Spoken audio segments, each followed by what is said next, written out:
Hello sa lahat! Ipapakita sa video na ito kung paano tignan ang invoice at report para malaman ang performance ng warehouse sa inbound at outbound.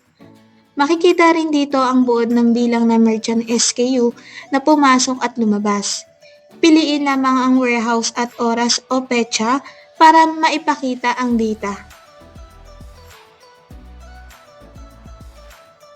Piliin ang warehouse at time slot. Beginning stock ay ang inventory na available sa simula ng accounting period. Ending stock ay ang inventory na available sa pagtatapos ng accounting period.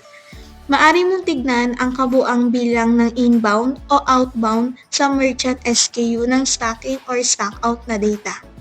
Para sa mas detalyong information, hanapin ang title o SKU name, tapos i-click ang View Details.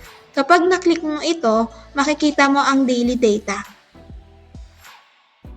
Kung may karagdagan katanungan, i-click lamang ng Chat with us sa kanang ibaba ng screen para makipag-ugnayan sa aming customer service para sa tulong.